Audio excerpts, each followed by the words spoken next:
and welcome to the Roaming Dinos podcast, where we talk about all things related to The Isle, a dinosaur survival game made by Afterthought Studios. Join us as we dive into some news, hot topics, and just general conversations surrounding The Isle. I'm your host, Donzai, and this week we have a good bit to talk about. What was originally the final hotfix for update number 3 evolved into its own mini update. We'll go over the changes with this update and give our thoughts and opinions, but before we get into all that, I'd like to ask for some input from you guys. As of right now, the podcast is mainly focused on just the Isle, but I would like to expand it at some point. I also play Path of Titans and Beast of Bermuda. I would like to bring them into the podcast at some point, and just wanted to check with you guys to see if it was something you guys might be interested in. And also, should I have a section of the podcast where I talk about those two games, or would it be better just to have a whole separate episode each week dedicated to those two games?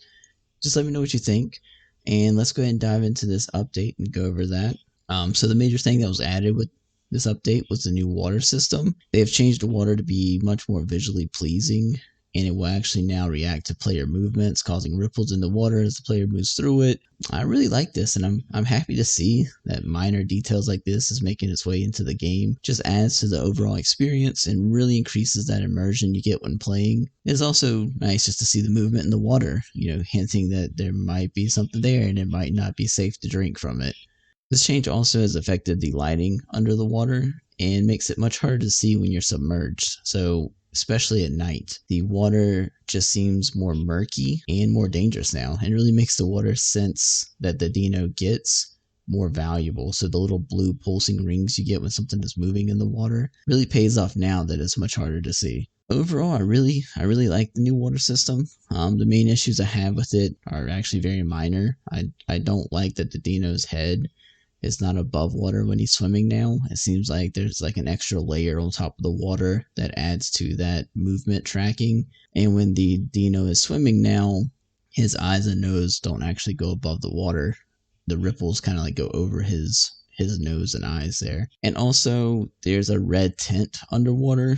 Not too big of a deal. I get where the red tint comes from, but I just like it's almost too red. And maybe if they was just kind of tone it down just a little bit there. I don't mind it being darker, maybe making it a bit more of a brownish red look, but not too bothered by it. And I'm actually pretty happy with it being darker. And also it makes it easier for like smaller dinos to hide from the larger ones that are maybe trying to eat them.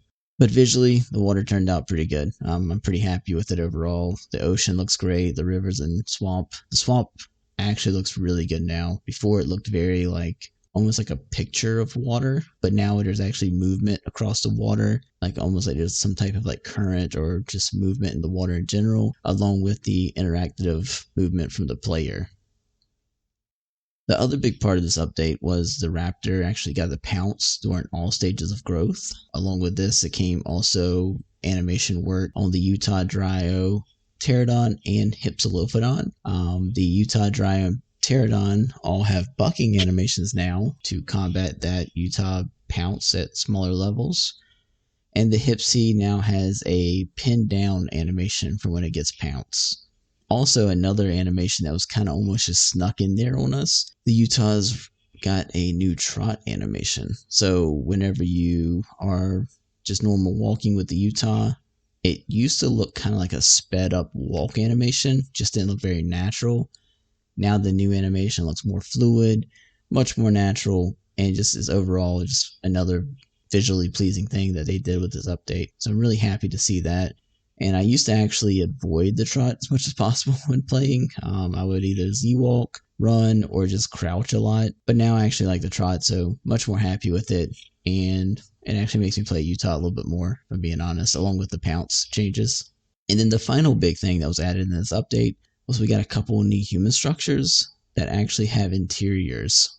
As the smaller dinos, you can actually enter these new structures, and we are seeing a lot of those assets that we got in Phase 2 channel over the past couple months being used inside these buildings and along the edges. So it's really cool to see, and up to this point, all structures were pretty much sealed up. We had no access to them, and it also gives us a really good idea of like the scale of these dinos versus humans. How a Utah raptor can go into these buildings at full growth and almost touches the ceiling just kind of gives you an idea of how big like a Utah raptor actually is.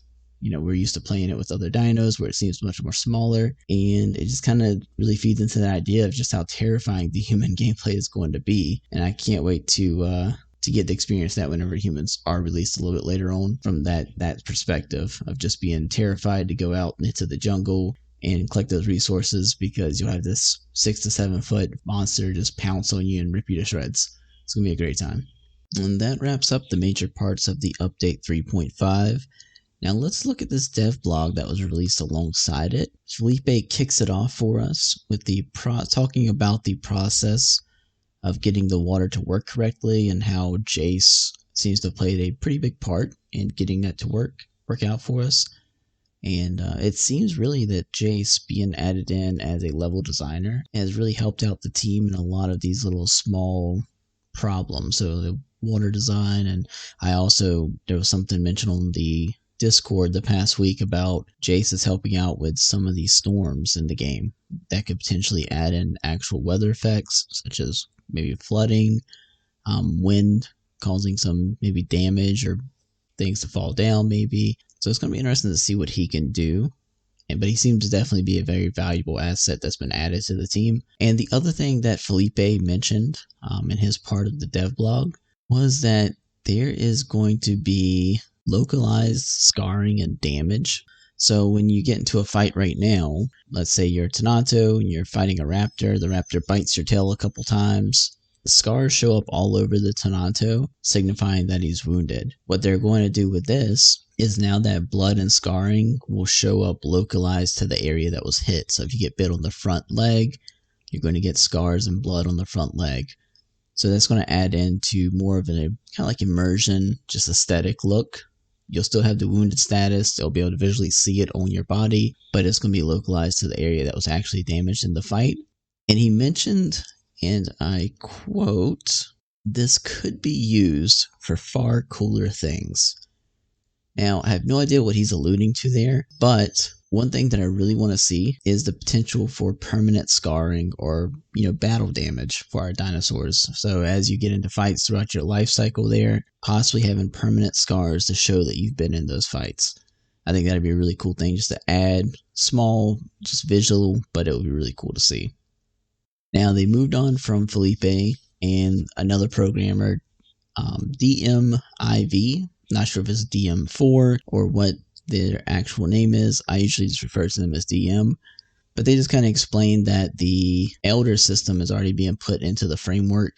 So once it becomes time for that growth, that extra growth cycle to be added, it should be more like flipping on a switch. So not a lot of work to be done at that point. It will be already be kind of put into the game. And then all it will take is play testing to work out the bugs. So it should be a pretty smooth transition, hopefully. But another thing in his part of the dev blog that was interesting was he labeled the diets as diets and migration, which makes me think that they really are trying to push players into not having that game style of having like a herd sit there for hours and not do anything. The herd will need to move and maybe even try and create their own like paths of migration when they play, so that they can hit their key diet requirements and be able to feed the herd as they're moving and not run out of food. So that would be really cool to see as us as a player base adapt to that, and maybe these migration paths form. And then also that will lead into the carnivore gameplay as they try and counter these migrations and maybe play in ambushes. They'll find maybe good spots where it'll be easier to corner a prey or maybe even single out a target from the herd. So it'll be interesting to see how players react to that. Going further into the dev blog here, next up was Wedge. He is the guy that works on the sound in the game, the ambient sound, and just the vocalizations and all that. Kind of touched on those sound files that they teased in the Discord earlier this week, where I think it was Ocean 1, Ocean 2, they were wave files. And it seems like he's all but, confirmed that they might just be ambient sounds. Kind of takes away a lot of the speculation that a lot of the player base had. I personally, whenever I heard those sounds, those came right along the same time that the other game, The Depths, was actually canceled or development had stopped. And it made me think that these marine or aquatic sounding things, they might have gotten some assets from that game possibly. That game, if it went under, they would have probably sold those assets off, and the Isle could have possibly scooped those up to have a nice little boost to that Marine roster if that's something they plan.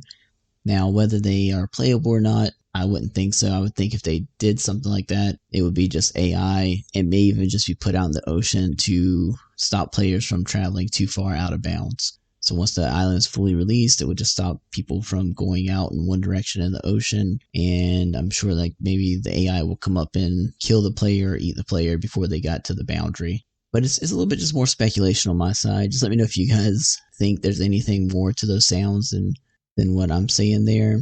I think just it seems like a big coincidence that it happened right around the same time that the depths went under. So possibly could have scooped up those assets, maybe even at a really, really good cost. After that, after Wedge had his part in the dev blog, Visual Tech just kind of showed off more of those human assets that came in with those interiors and new human locations that were put in update 3.5. And then after him, Siza just kind of came in. They had the trailer for 3.5 there. He did a great job on it. Really enjoyed it. I'm really liking these trailers for each update. I feel like it's a real fun way to get the information from the update without having just to read through, a patch notes list or even these dev blogs. Just having that trailer just kind of adds to the hype of the update. And I'm excited to see those released with each update going forward. It's going to be great. And in the dev blog, Caesar was just thankful for the community feedback, and he's really appreciative of all the praise that he got for the last Update 3 trailer that he did.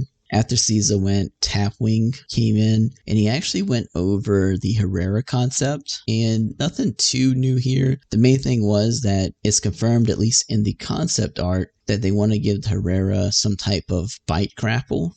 So whenever it pounces onto one of its victims, it will be able to latch onto them.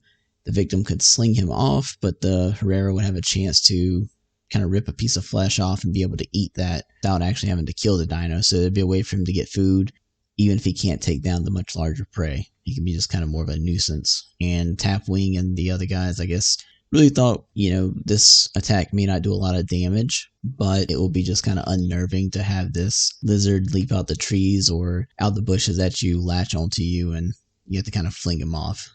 So that'd be really interesting to see when it comes into game. And another thing that I like about this is it gives us an idea of a mechanic that will be in the game. A grapple that can come along with a bite can also be added to other dinosaurs. So one thing that I really want for hunting in the game, especially with my main dino that I like to play is Cerrado, so once it comes, I really want this to be added, is some type of bite grapple, similar to what you would see if a wolf pack is hunting an animal. Like multiple members will grab onto the animal to try and bog them down, setting up a moment for one of the pack members to grab the neck or head to maybe finish off the prey. So I would really like to see that added into the game. If this is going to be a thing, I'm sure it'll be tested out with Herrera. That can maybe be backlogged into the other dinos, or at least some dinos, maybe dinos with stronger bite forces or something. But I would like to see that in the game, just these bite grapples to add into the pack hunting instead of just being running by and trying to get your attacks off and not hit your teammates. Being able to team up and pull a much bigger prey down, that would be really cool to see in the game. So after Tapwing went over that concept, the next part here in the dev blog, Bardo, the 3D artist, kind of showed off some of the models of the new food sources they've been working on in the game. One of them appeared to actually be an aloe plant. And this is just kind of more speculation on my part, but I wonder, since aloe is kind of one of those plants to be known to have medicinal properties to it, I wonder if some of these plants in game will be good for carnivores as well. So if the carnivore is poisoned or sick, some kind of sickness or something like that, could they go and also eat these plants to help them in their recovery process? I can't remember for sure, but I feel like I have heard one of the devs mention that or talk about it before. So I don't know if it's confirmed or anything like that, but I would really like to see that as part of a thing where carnivores may seek out certain plants to help with their recovery process.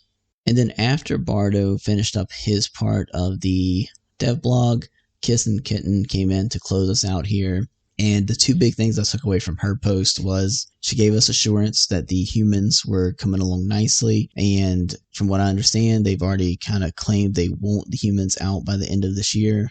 and her assuring us that the human progress was coming on nicely almost gives me like a kind of a positive feedback that that's still on track, that they're still making progress, they're still hitting their deadlines or goals with it, so that the humans still may be coming out at the end of this year. I would really like to see that. And the next thing she talked about after finishing up her part about the humans was the community dinosaur moving out of its concept phase, which was kind of a tease that we would get a bit of information on it pretty soon. And of course, today is the 3rd of June. Last night, they confirmed that the community dinosaur was going to be the Dinochairus. One of those pronunciations, I guess. I've never heard of the dinosaur before. I looked it up. To me, it looks kind of like a Suchomimus, but it has a duck bill, and I'm guessing it's either going to be more of like an omnivore or a plant eater. But it also, size-wise, seems to be about the size of maybe a T-Rex, kind of in that range. It's going to be pretty massive, and it should have these big like claws on its hands, similar to, I guess, how the Therizinosaurus is, where it has the big claws to either fend off and maybe possibly use those to aid in its fishing mechanic or something like that. I've never heard of the dinosaur before. Don't really have too many opinions on it. I think it's cool. Like, I don't mind it. I didn't really know what to expect with the community dinosaur. I never seen like any official polls or anywhere to vote on it. And it seems the way they got the community dinosaur was from looking into like the aisle discussions and stuff on the Discord. And I guess the Dinochairus was one of those that he popped up, and that's how it got chosen as the community dinosaur. I have no problem with it. I think it's fine.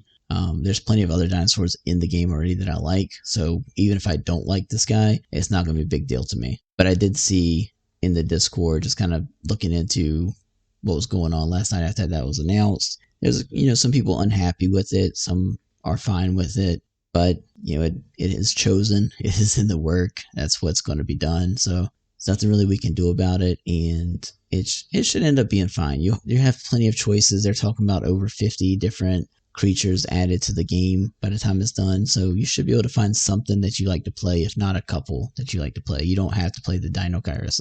Alright, so that about wraps up the dev blog. A lot of little nuggets of information in there for sure, hints at things to speculate on, and it might not even be there, but that's the fun of it, right? We get to speculate and have fun talking about the new things that possibly could come to the game. Only a couple other things that I was able to pick up this week that I found to be of big interest. One was the storms. On Discord, they mentioned there was a conversation between Punch Packet, Felipe, and then like the community just having like kind of back and forth in Discord there. One of the things that was talked about was the storms, and they were asking if the storms could possibly affect things. So going back to the original post, they mentioned with having Jace on the team as a level designer that there might be more things possible with that than they originally thought. So tides going up and down, Felipe says it's actually already in the game, just not active. It hasn't been properly tested. He wants to tie that to the storm system.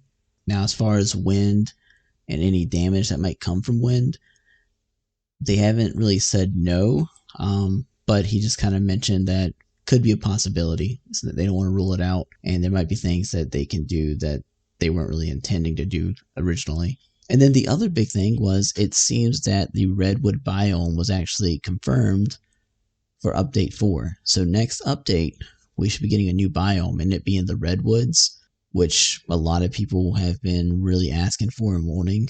So I'll be really happy to see that come in. I never personally got to play in the redwoods map whenever it was back on Legacy version, but it looked really cool from all the videos I've seen, and I've always liked redwood biomes in other games. So definitely interested to see that come into the game, and maybe what kind of things they will put in there as far as like food sources, lakes, ponds, and then also for things like the Herreras and stuff when they get the tree climbing, having those big redwood biomes would be really cool to kind of have a little adventure in and be terrified to look up, I guess. So, but that about wraps up everything for this week. I didn't have a guest come on this week, unfortunately.